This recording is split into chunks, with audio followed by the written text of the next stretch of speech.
Halo teman-teman semua, kembali berjumpa bersama saya Brigita Lumintang dalam pembelajaran biologi. Semoga kalian semua tetap dalam keadaan sehat dan tetap menerapkan protokol kesehatan ya. Kali ini kita akan belajar tentang sistem ekskresi. Ada yang sudah tahu apa itu sistem ekskresi? Ya, betul yang teman-teman sampaikan. Jadi, sistem ekskresi adalah proses pengeluaran zat-zat sisa metabolisme yang sudah tidak dibutuhkan lagi oleh tubuh.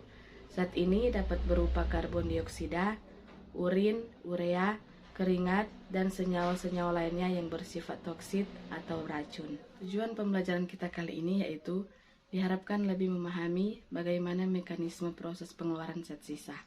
Zat sisa metabolisme apa saja yang dikeluarkan dari tubuh, serta penyakit apa saja yang dapat muncul pada organ ekskresi. Nah, untuk lebih lanjutnya, silakan disimak penjelasan mengenai sistem ekskresi. Di bagian A, organ sistem ekskresi manusia. Yang pertama, ginjal. Ginjal merupakan organ ekskresi pada manusia yang berbentuk seperti kacang. Jumlahnya 2 dan terletak di kanan dan di kiri tulang belakang. Tepatnya di bawah hati dan limfa. Dalam tubuh manusia dewasa, ginjal biasanya memiliki panjang sekitar 11 cm. Ginjal berfungsi melakukan penyaringan terhadap darah dalam tubuh. Di samping itu juga mengatur tingkat keseimbangan air dan mengatur konsentrasi garam yang ada pada tubuh. Ginjal menerima darah dari sepasang arteri renalis dan darah keluar lewat vena renalis. Setiap ginjal berhubungan dengan ureter, tabung yang membawa urin keluar ke kandang kemih. Sebagai alat ekskresi, ginjal akan menjalankan 3 tahapan dalam proses pembuangan, termasuk penyaringan atau filtrasi, penyerapan kembali, dan pengumpulan. Teman-teman bisa perhatikan gambar di samping ini. Bagaimana teman-teman sudah paham mengenai organ ginjal kita? Teman-teman bisa perhatikan gambar di samping ini. Bagaimana teman-teman sudah paham mengenai organ ginjal kita? Di bagian 2 ada kulit. Kulit adalah lapisan jaringan pelindung paling luar pada manusia yang terdapat di permukaan tubuh. Sama seperti ginjal, kulit juga memiliki peran dalam sistem ekskresi karena mampu mengeluarkan zat-zat berupa kelenjar keringat. Fungsi lain dari kulit terdiri dari 3 lapisan. Teman-teman bisa perhatikan gambar di samping ini. Bagaimana teman-teman sudah paham mengenai organ ginjal kita? Yang pertama, epidermis atau lapisan kulit ari. Epidermis adalah sebuah lapisan kulit paling luar dan sangat tipis. Epidermis terdiri dari lapisan tanduk dan lapisan Malpighi. Lapisan tanduk adalah sebuah sel mati yang mudah mengelupas dan tidak mengandung pembuluh darah, serta serabut saraf. Sehingga lapisan ini tidak dapat mengeluarkan darah saat mengelupas. Sementara lapisan Malpighi adalah sebuah lapisan yang terdapat di bawah lapisan tanduk, yang tersusun dari sel-sel yang hidup dan memiliki kemampuan untuk membela diri. Di dalam lapisan Malpighi terdapat sebuah pigmen yang dapat menentukan warna kulit, serta melindungi sel dari kerusakan akibat sinar matahari. Yang kedua, dermis. Dermis adalah sebuah lapisan kulit yang terletak di bawah lapisan epidermis. Lapisan ini lebih tebal daripada lapisan epidermis dan terdiri dari beberapa jaringan, termasuk pembuluh kapiler yang bertugas untuk menyampaikan nutrisi pada akar rambut dan sel kulit. Kelenjar keringat bertugas untuk menghasilkan keringat, kelenjar minyak yang akan menghasilkan minyak agar kulit dan rambut tidak kering, pembuluh darah untuk mengedarkan darah ke seluruh sel atau jaringan, ujung-ujung saraf yang meliputi ujung saraf perasa, peraba, rasa nyeri, rasa panas, dan rasa sentuhan, dan kantong rambut yang menjadi tempat akar, batang, dan kelenjar minyak rambut. Yang ketiga, lapisan bawah kulit. Lapisan ini terletak di bawah dermis, di antaranya lapisan jaringan ikat bawah kulit dengan dermis yang dibatasi oleh sel lemak. Dan lemak ini berfungsi untuk melindungi tubuh dari benturan sebagai sumber energi dan penahanan suhu tubuh. Yang ketiga, paru-paru. Ada sepasang paru-paru di dalam tubuh manusia, yakni paru-paru kanan dan kiri.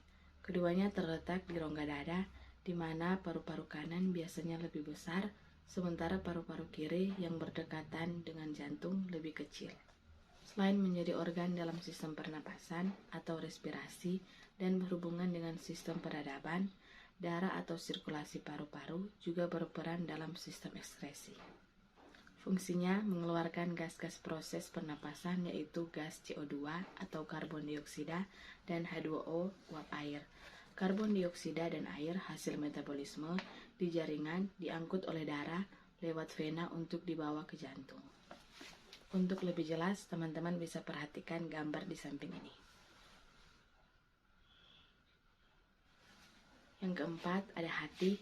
Hati merupakan kelenjar terbesar di dalam tubuh, terletak dalam rongga perut sebelah kanan. Tepatnya di bawah diafragma, berdasarkan fungsinya, hati juga berperan dalam sistem ekskresi. Hal ini dikarenakan hati membantu fungsi ginjal dengan cara memecahkan beberapa senyawa yang bersifat racun dan menghasilkan amonia, urea, dan asam urat dengan memanfaatkan nitrogen. Dari asam amino, proses pemecahan senyawa racun oleh hati disebut proses detoksifikasi. Sebagai organ yang berperan dalam sistem ekskresi, karena mengekskresikan getah empedu dan urea, hati memiliki beberapa fungsi antara lain. A. Menghasilkan getah empedu. B. Menghasilkan urea dan amonia. C. Merombak sel-sel darah merah yang sudah tua. D. Mensintesis beberapa zat. Trakea. Trakea merupakan lanjutan saluran nafas dari laring sebagai perantara antara laring dan bagian paru-paru lain.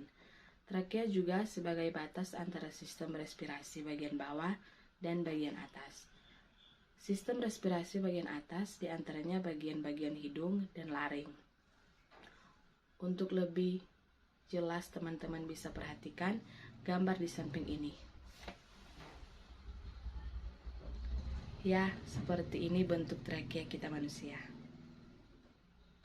Selanjutnya ada bronkus.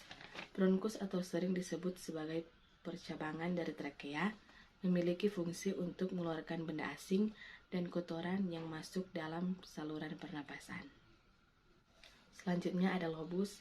Pada paru-paru juga terdapat beberapa lobus, di antaranya 3 bagian di kanan dan 2 di bagian kiri. Lobus pada paru-paru kanan dipisahkan oleh patahan miring dan patahan lurus, sedangkan paru-paru pada kiri hanya dipisahkan oleh patahan lurus. Selanjutnya ada alveolus.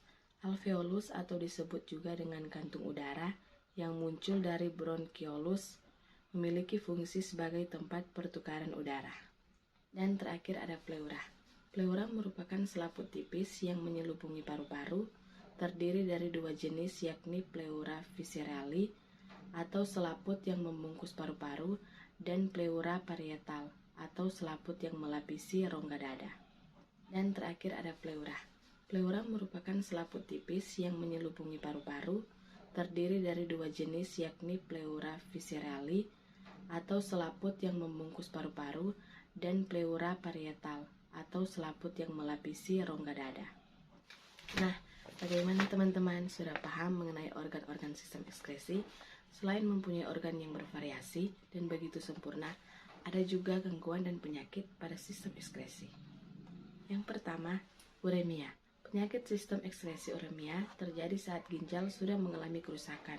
Akibatnya, racun atau limbah pada tubuh yang biasanya dikeluarkan ginjal malah berakhir di aliran darah. Penyakit sistem ekskresi uremia ini adalah kondisi yang serius dan kalau nggak segera diobati, maka bisa mengancam jiwa. Uremia juga merupakan tanda tahap terakhir penyakit ginjal kronis. Gagal ginjal. Gagal ginjal salah satu penyakit sistem ekskresi terjadi saat ginjal kehilangan kemampuan untuk cukup menyaring limbah dari darah. Ketika kondisinya sudah parah banget, rupanya sudah payah banget. Gagal ginjal. Gagal ginjal salah satu penyakit sistem ekskresi ini terjadi saat ginjal kehilangan kemampuan untuk cukup menyaring limbah dari darah. Ketika kondisinya sudah parah sekali, upaya penyembuhannya dilakukan melalui cuci darah rutin dan transplantasi ginjal. ada juga batu ginjal. Batu ginjal salah satu penyakit sistem ekskresi. Terjadi saat ginjal kehilangan kemampuan untuk cukup menyaring limbah dari darah. Selanjutnya ada radang ginjal yang membentuk unit fungsional terkecil yang disebut dengan nefron. Saat nefron ini mengalami gangguan kesehatan, maka inilah yang disebut dengan radang ginjal. Selanjutnya ada pneumonia, masuk sebagai salah satu penyakit sistem ekskresi karena fungsi paru-paru sebagai tempat pertukaran karbon dioksida dan oksigen. Pneumonia disebabkan adanya infeksi oleh bakteri, virus, atau jamur di alveolus. Selanjutnya ada asma. Asma muncul karena ada penyempitan saluran pernapasan di paru-paru. Penderitanya mengalami sesak dan sulit untuk bernafas. Penyakit sistem ekskresi yang menyerang ginjal dan paru-paru membuat tubuh kesulitan mengeluarkan racun dan keseimbangan proses metabolisme. Kanker paru-paru. Penyakit ini bisa tumbuh di bagian manapun pada paru-paru sehingga memengaruhi kerja organ pernapasan tersebut, termasuk dalam membuang karbon dioksida keluar tubuh. Selanjutnya ada jerawat. Jerawat sebetulnya bukan diakibatkan oleh keringat yang dibuang pada ekskresi, namun keringat yang menumpuk akan mengakibatkan munculnya bakteri yang menyebabkan jerawat. Nah, bagaimana teman-teman dan adik-adik siswa? Mengerikan bukan gangguan dan penyakit pada sistem ekskresi kita? Jadi, mulai sekarang bagaimana kita menerapkan pola hidup sehat agar kita bisa terhindar dari penyakit tersebut.